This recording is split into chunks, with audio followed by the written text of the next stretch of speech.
There is a silent threshold in every lifelong commitment, a quiet space that exists just after the vows are spoken and the celebration fades. It is here that many men encounter an entirely unexpected reality, a set of deep-seated human behaviors that were never discussed during the courtship. These are not acts of deception, but rather profound evolutionary and psychological truths that remain hidden beneath the surface of modern romance. By understanding these unspoken dynamics, you protect your relationship from silent erosion. But there is one specific truth, the fifth one we will explore, that completely redefines how a man must view his own financial and emotional sovereignty. And failing to comprehend it is the single greatest reason modern marriages collapse.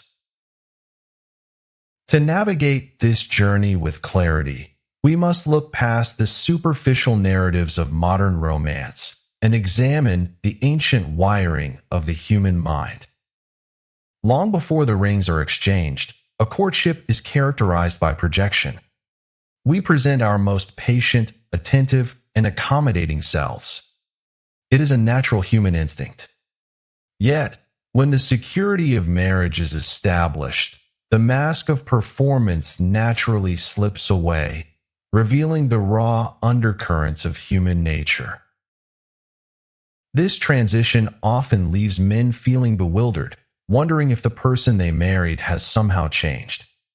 But the truth is simpler and far more profound. She did not change, the environment did, and with it, the necessity for performance disappeared. The Stoic philosopher Epictetus reminds us that it is not external events that upset us, but our judgment about those events. When we expect a human being to remain a static caricature of their courtship self, we set ourselves up for immense frustration.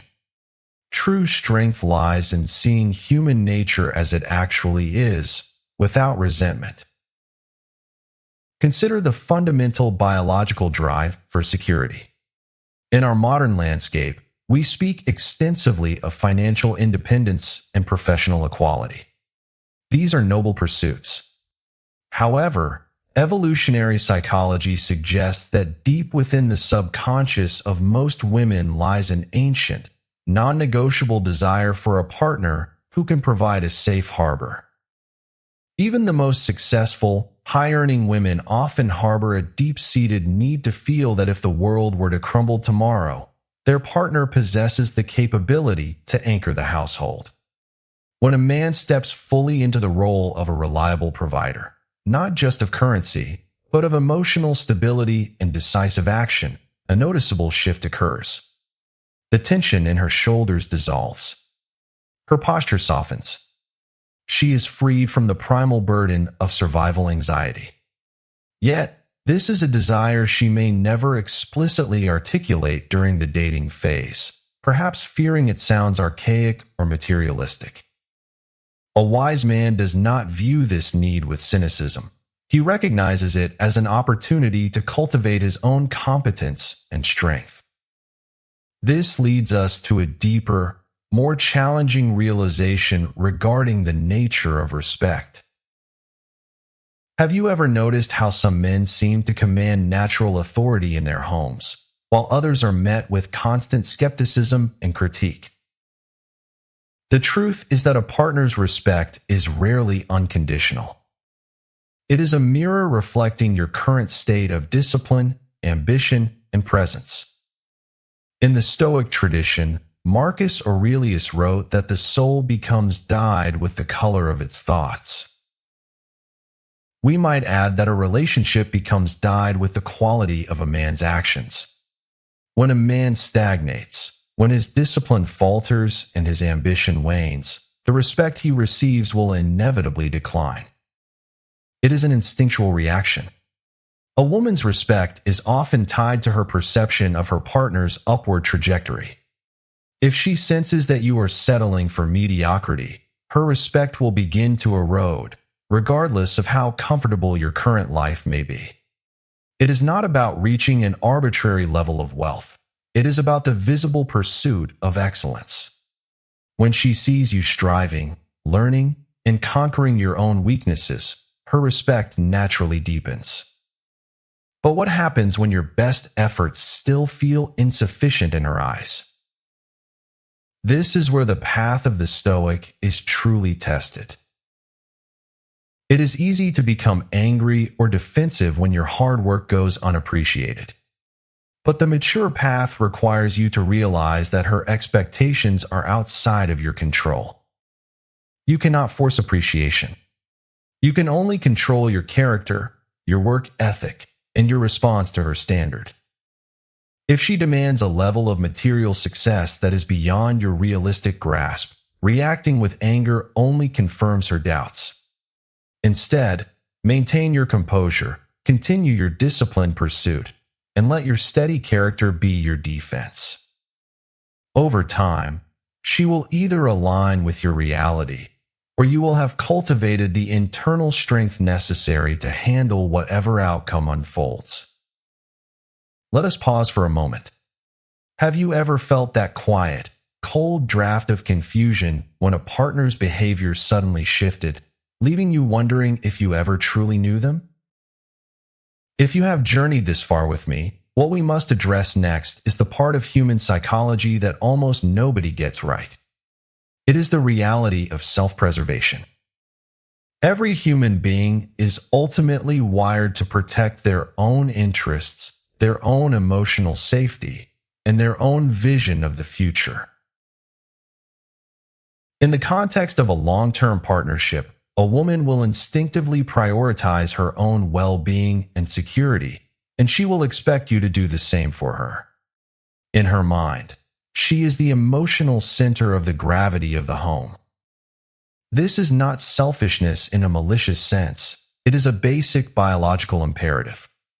If you make decisions that neglect her comfort or sense of security in favor of your own individual desires, she will fight those decisions with immense emotional intensity.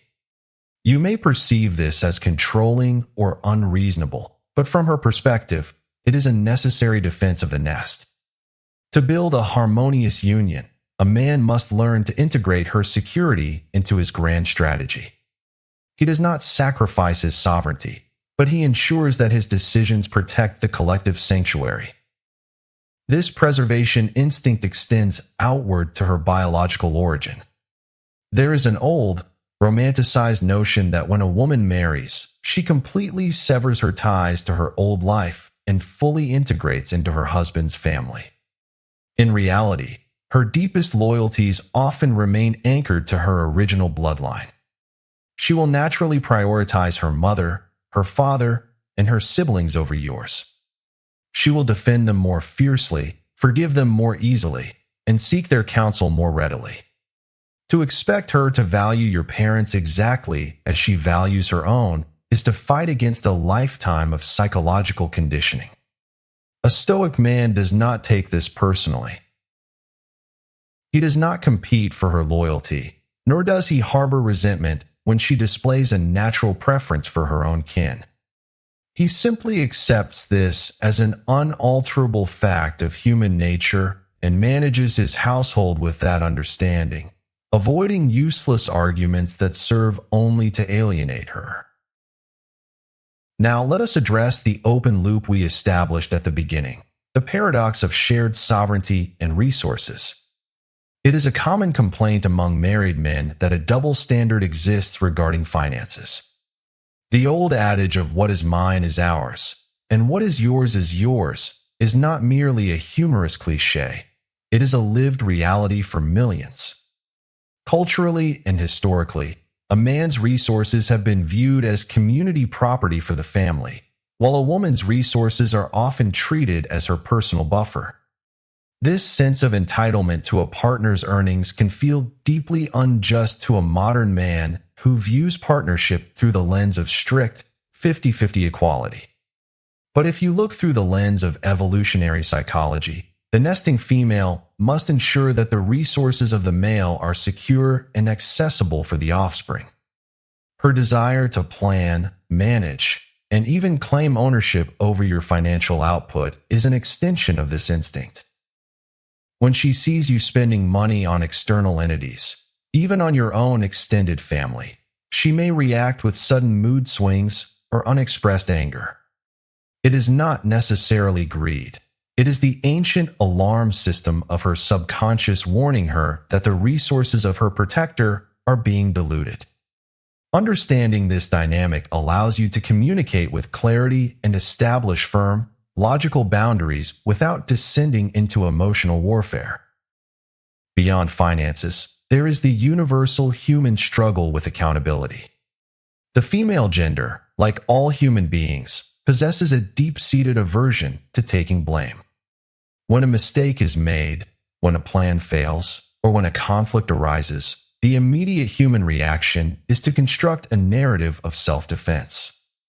If you confront her directly with her errors, expecting a neat, logical confession and an apology, you will often find yourself met with a wall of defensiveness, deflection, or tears.